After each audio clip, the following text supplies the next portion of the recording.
Hey guys, and welcome to Petrol, and welcome to my CarVid19 daily vlog, uploading a new video every evening at 6 p.m. to keep you sane during lockdown. Now, one of the things I've really missed during lockdown, obviously, is just meeting up with mates and having a good old chat, and I've definitely missed press trips and my YouTube buddies. So I'm actually going to do a Zoom call with a couple of my favourite YouTube buddies, and we're just going to kind of, I don't know, chew the cud and chat cars, but actually it would be even better if it was a little bit like being down the pub. Just bear with me 1 second. That's better. Now, all we need is to get online and see if the guys are there.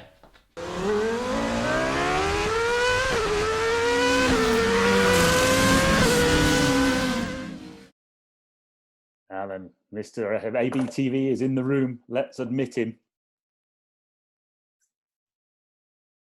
I can hear you. Hey. Hello, mate. All right, mate, how are you? All right. I can almost feel you. Ooh, I've just literally stopped watching your video on your new sim setup. You mate, it's cool, bestie type dude. Mate, Joe's coming in. This is a problem, though. I'm not going to film any more videos. I'm just going to play sim games. Awesome. Hey, Here he is. I'm in bed. Is that a new T-shirt? Oh, what? A new control and shift T-shirt? There it is on your Instagram stories today, mate. Very good. How you guys doing? Now we're on. I can start my beers now. Oh, you crack on, mate. You crack on. I'm on the normal drink today. I needed a beer. It's been a long day. You not doing? Yeah, I'm on the beer. I'm on the beer too. How are we, chaps? An air cheers. Yes, absolutely. Cheers. Look. What's been going on? I feel like we haven't seen each other in ages. Mate, I know. Well, it has been ages. It has been ages, actually. Mini Electric. Yeah, which was just before the lockdown, really, wasn't it? What was that? February, March? I've got no idea. That was Feb. Yeah. Yeah, it was February. That's just we're in May now. I know. Unbelievable. I know. And it'll be end of May very soon. So I thought this would be a bit of a giggle. So for those of my audience watching, welcome to the channel, Stef and Joe. So we thought we would do like 3 of these, and we'll each take it in turns to host one. So I'm hosting this one, and the host has the agenda, so they can kind of ask questions, raise a subject, whatever it might be. I thought we'd have a bit of a chat about a few things. My first thing I'm going to mention is bloody Simracing. I feel really left out because look at Stef's behind him. Look, it's very new. Just unveiled about 35 minutes on YouTube. Go watch the videos. Yes, go and watch the video. I'll put a link up. And then Joe, you've been bloody racing for Michelin or with Michelin. Yeah, well, yeah, I know. Well, Stef was messaging me going, oh, really jealous and all the rest of it. And then he goes and gets something 10 times better than what I've got. But yeah, now I've been doing a few online racing and it's just great. It's really weird because, quick story, the other day I jumped in my M2 to go shopping, and it was the first time that my own car felt alien compared to what I've been used to. Because you've been driving the Sim so much. Yeah, it was so bizarre. Normally, obviously, it's the other way around. So yeah, that's how much I've been on it lately. No way, man. How have you been getting on? Today I went out for a quick drive, but yeah, it's weird because we're finally allowed to, and I've just been quite busy today, doing all sorts. So, but yeah, going to plan a couple of drives over the next couple of weeks for sure. Yeah, I'm going to first. Have you been out and about yet? No, properly? Tomorrow. I've not filmed. I've not filmed while I've been driving since lockdown. I just haven't felt, even though I drive to the shops, I just haven't felt right. But tomorrow I'm going to do a film for my JCW against my S4, and then I've been talking to dealers and stuff today about when they're gonna be able to do cars. I think for dealers, I think it's going to be June. Yeah, So that's fine. kind of hoping soon within, so that kind of leads me on to the next thing, right? So we've now got to imagine our first press trip, right? And where are we going? And I reckon I know Joe's answer. I'm gonna get right. This is Joe's answer. Let me see if I can. Is that Oh, I mean, yeah, that's the dream. Yeah, that's Finca. Oh, I mean, that's the dream, isn't it? That's just the best hotel and best trip ever. Yeah. But yeah, I don't know. Are we gonna see foreign?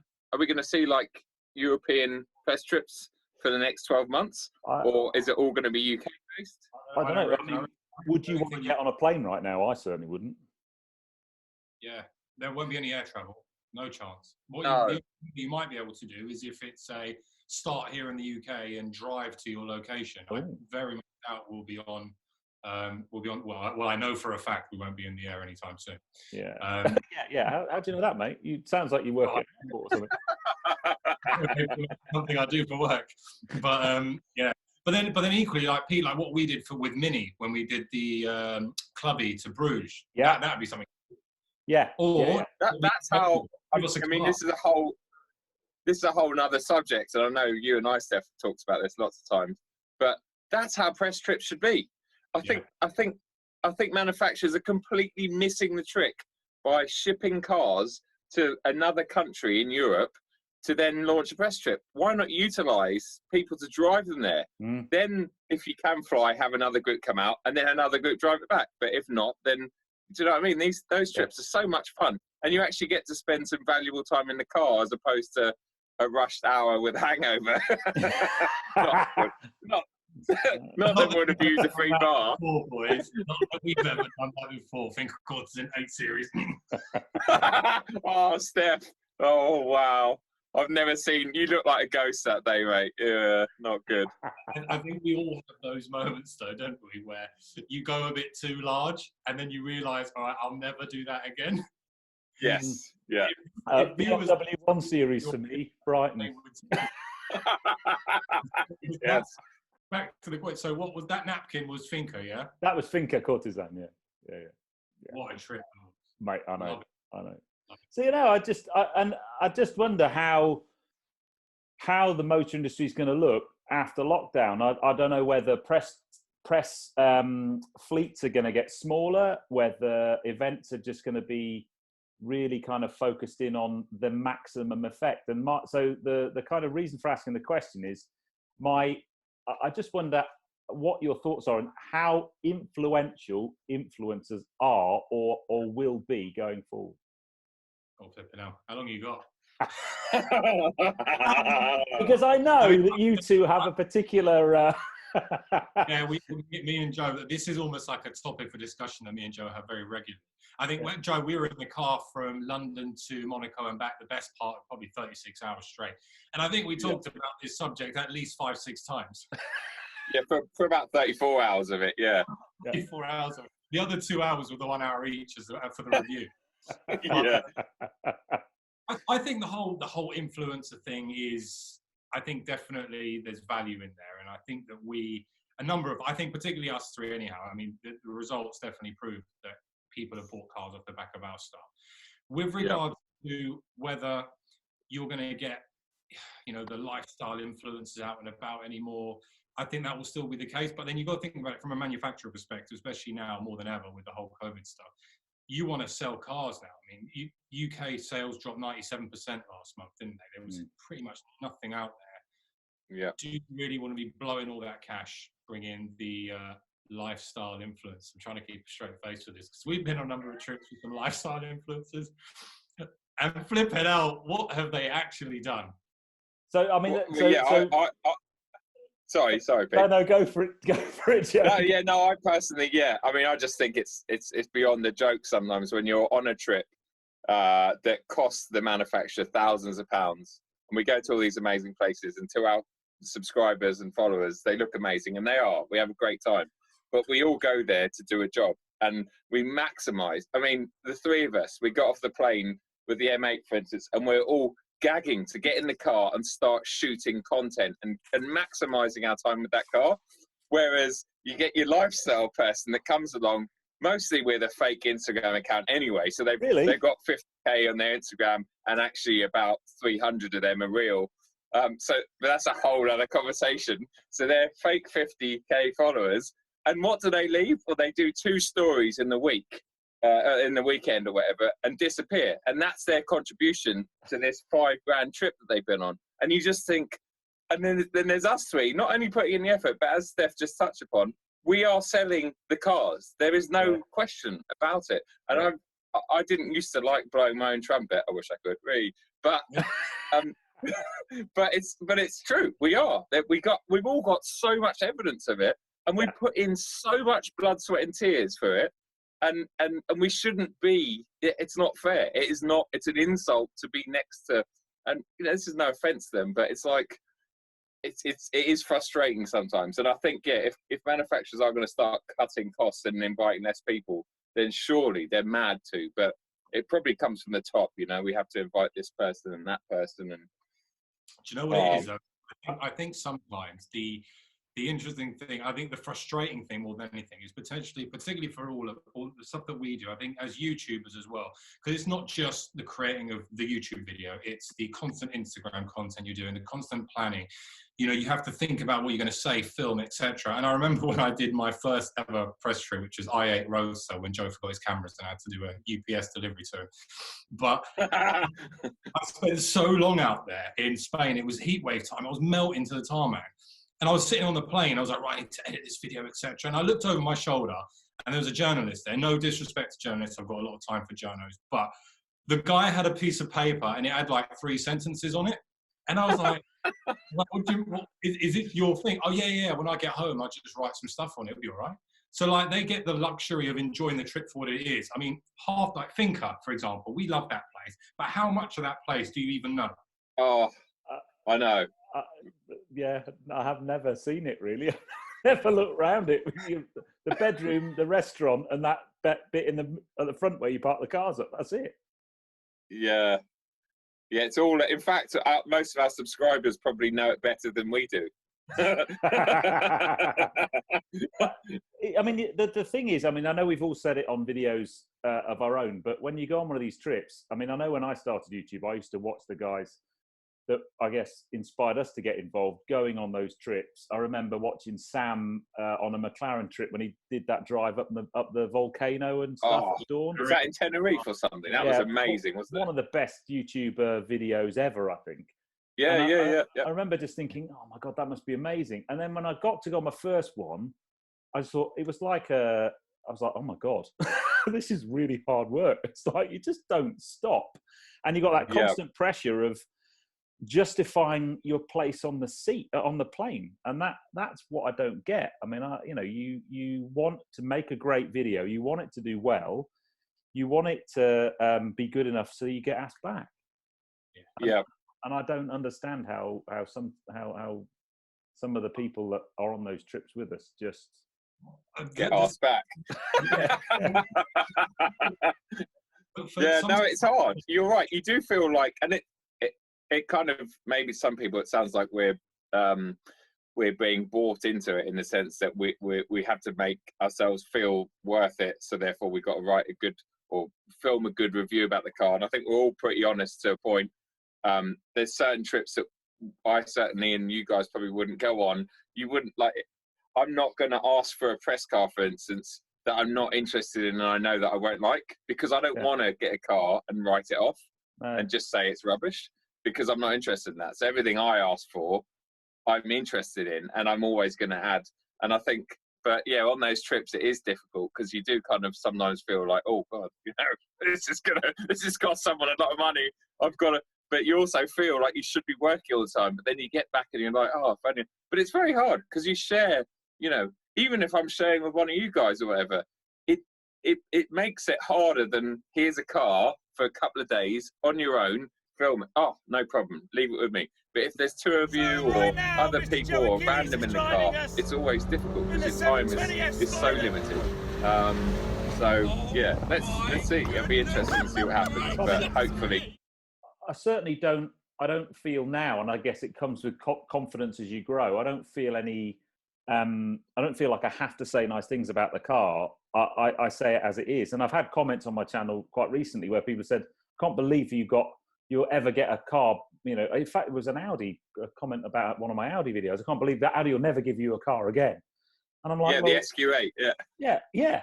I said, well, yeah. because I'm honest, and that that's the whole point. And but that's what sells cars. That is what sells cars. Because if someone's out to go and buy, I don't know, whatever it might be, they've probably done their homework and they know what the negatives are. So if they're watching your favourite YouTuber, you or Stef, and you review that car and you point out those negatives, they're like, well, okay, yeah, I knew about them, so that's fine.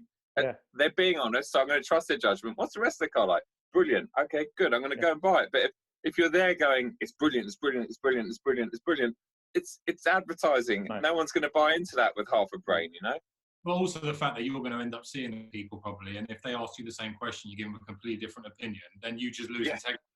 I mean, I think we've all slated cars. I mean, I slated the 2 Series with you, Joe. That was the last one we did.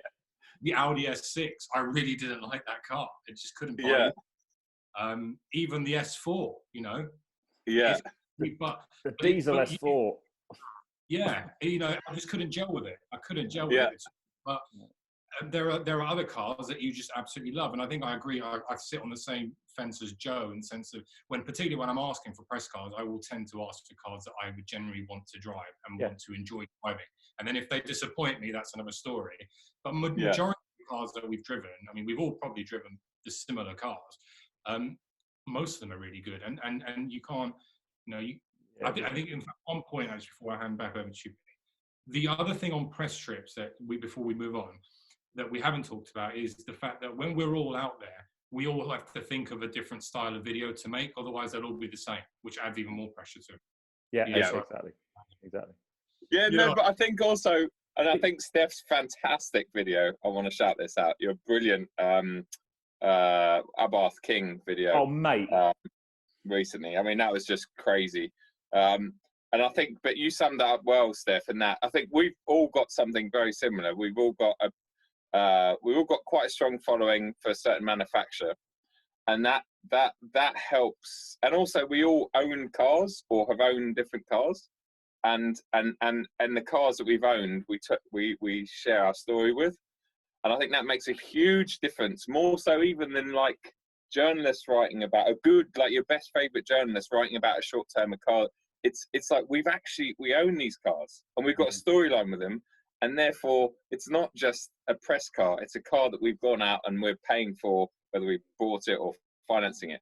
And I think that then gives a lot of, and that gives a very strong sort of connection with us and our subscribers, especially you with your minis, Stef with his alphas and anything in the FCA group, and me, I guess, with BMWs, but then that kind of does that adds value to our opinions on everything else that we do test, because we kind of got a benchmark, if that makes sense. I think that's how I think that we're quite strong in that sense.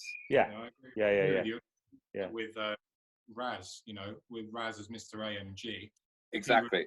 If he reviews a BMW and says it's actually really good, then people will be like, well, hang on a minute.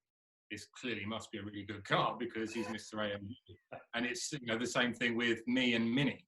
Mini and Abarth are quite competitive. So if I go out there and say this car's brilliant, people are like, well, it must be. So definitely some credibility there. Yeah. Right. So next question then. I was looking forward to that. Next question then is, what car are you guys looking forward to driving the most once all the restrictions lift? Stef, you go first. Alfa Romeo Giulia GT-AM. Oh yeah! I need to drive. Pack some tissues though. Yeah, mate. One second, I've just had an accident. I just hope. I pray. I'm praying that it's. I mean, I'm sure it's going to be amazing, but for the 150 price tag, I just don't know whether Alfa. I don't know how Alfa can justify it. Is that how much I think it is? Yeah. Oh, mate, I didn't know that. Crazy money, mate. I mean, it's one of the best looking cars I've seen in a long time there, right? But even the model year 2020 Quadrifoglio is going to be a good drive, right? Soon come, sir. Soon come. So, yeah. Joe? Yeah, well, for me, it's probably quite an obvious one, but M2 CS. Yeah. And that should have been happening it should have been happening this week. I think the press drive is going to be this week on a track day. So yeah, that's what I'm looking forward to. I mean, there's a lot of cars, but yeah, if it's the one, that's the one, because I've been thinking about it a lot. So yeah. Is new M3 out this year? I think it was going to be. I think first deliveries in Germany were going to be end of the year, like December. But I think everything's been pushed back till summer next year now. You can realistically 2023 then. Well, yeah, something like that. Just after the first customers got their car. Yeah. Very nice. And you, Pete? Two. The JCW. Right, well, one sec. No, we didn't get two. It's one. All right, one. All right, okay. All right, the one I'm looking at, Land Rover Defender. I really want to have a go in the new Land Rover Defender and take it off road and do some damage to that. And I'm probably least looking forward to driving the GP3 in case I like it. That could be a very painful experience for you, man. Although I love the Clubman beyond words, it's the best car I've bought. But yeah. I think we need to have a chat with Minnie about doing an awesome road trip in a GP3. Yeah. You get a GP3. Oh, how about this for an idea? You get a GP3. I'll get an M2 CS. Steph gets the Alpha, and the three of us go on a big road trip. Mate, let's do it. Can you imagine how much fun that would be? That's a genius idea. That is a genius idea. Where are we going? Generally, Monaco. Oh yeah, you just want to drive the Red Rock Road again. Yeah. Oh, imagine those three along the Red Rock Road. Oh wow. We'd write each other off on it.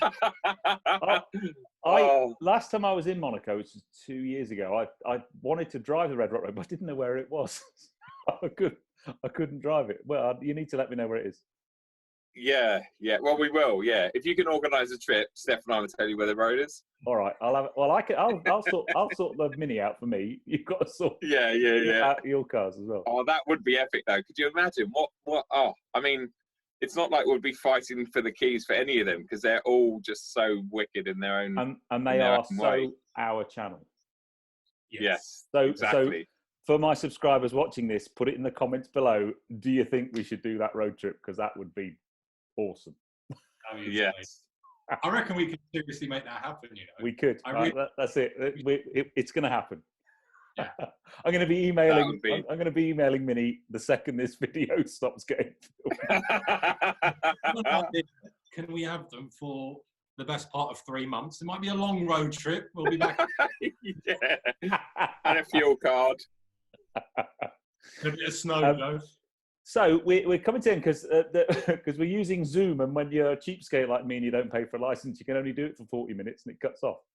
So the last subject I want to talk about is what are we going to do to celebrate Joe hitting 100,000 subscribers, because he's only 7,000 subscribers off, and so it ain't going to take long. Oh well, thank you. That's awesome. I don't know, what do we do? I'm guess going to fuck you 100 times. What we could do is we could take a GP3, an M2 CS, and an Alfa Romeo and drive them somewhere really cool. Yeah, that's a great idea. Yeah. It's going to be weird because. On a serious note, for all of us that start YouTube, 100,000 subscribers is that thing we all head for. We've seen loads of channels get the magic play button from YouTube, and I remember I can't remember what channel it would have been that I first saw get that. Maybe Seen Through Glass, actually. And I just thought, oh my God, I want one of those. And that's been my motivation ever since. And you're 7,000 subscribers away, mate. Yeah, it's slowed down. The last few weeks have been really stagnant, actually. But or the last 2 weeks, but it will. It's going to come by by the end of summer at least. So, but yeah, I don't know. Well, hopefully we can. If we don't have the social distance too much, well, I'm sure by then, well, at the very least, we can all meet up and have a beer together at a social distance. Yes, definitely. And talk more cars. We could take the girls away for a nice weekend somewhere in the Cotswolds. Maybe. Yes. Yeah. I think I might know where that would be, Peter. Do you think so? I know someone who has some good contacts in the Cotswolds. Oh, yes. You might be referring to old fashions. Did you hear about that? I saw him on Instagram one night, and he was staying at my mate's hotel, so I got the bar to drop him a beer off. Oh no, it was more than that. You were like, we went to the bar. Oh, it was amazing. Yeah, we went to the bar, and they're like, oh yeah, you can have whatever you want. And it was like, oh mate, that was brilliant. Yes, let's all do that. It'd be so nice if we all went somewhere. Yeah. And we could all bore each other to death with car talk, and all our other halves could bore each other. I'm not gonna sound sexist. I was gonna say talk about makeup or something, but that's just so sexist. I mean, they could talk about cars as well. Unlikely, but you never know. It might turn it on its head, and they'll be the ones taking the cars out, and we'll just stay in the pub. You could just put some GoPros in. Go on, girls, make some films. But no, definitely let's make that one happen. So who's going to go next then? Oh, as in Stef and I. The next Three Amigos car chat. I'm easy. I've got I've got a sim job that I've got to have ready by about Tuesday, Wednesday next week. So how a sim job? Did you hear? No, I actually have. I know. I saw you. I don't know. Today when you're driving your RS4 around and I've just picked up a cool job. So. I'll do the next one. Oh yes. You can do the next one. Yeah, maybe Stef should do the next one. I'll do the next one because that's Joe's polite way of copping out. So, mate, I know you too well. Oh, I've just got a few things to do. I can't wait to do it. But yeah, I think I need more prep because I'm very unorganised. So yeah, I think Stef should do the second one. You two lightweights. I've done 53 films since lockdown started. Mate, can I just say something? I've talked to you off camera so many times. I just don't know how you've done it. I don't know how you motivate yourself to do it. I don't know. I just take my hat off to every single day. My phone at whatever 4 or 5 o'clock, whenever they are. Another one. What's this? Oh, it's another video. Just relentless, mate. Absolutely relentless. And fair play to you because I don't know how you've done that. I mean, yeah, that's amazing. Oh well, I just go big or go home. Yeah, that's what she said. Well, on that bombshell, I'm going to draw this video to a close. Gentlemen, it has been an absolute. It's been brilliant. I've missed just sitting in a bar, having a beer, and having a chat. With two of the best YouTubers out there. So thank you for joining me on this one. Guys, I'm going to now close here. I'm filming on this one. See, I've got 2 cameras running. Guys, hope you enjoyed that. If you have done so, please. Noise. Comments below are always welcome. And if you haven't done so already, please subscribe to Petrol. Plenty more content to come. The next Three Amigos car chat will be Mr. Stef, ABTV, hosting. You can pick the subject, mate. I've taken all the really good ones. And our actions, I'll give you the actions from the meeting. Actions from the meeting are source those cars, gentlemen. Let's get that road trip sorted. Yes, absolutely. Guys, you stay safe. Have a good evening. Take care, guys. Cheers, Pete. Keep the good work up. What does Tim say? Cheers. No. Cheers. Cheers. Cheers, Stef.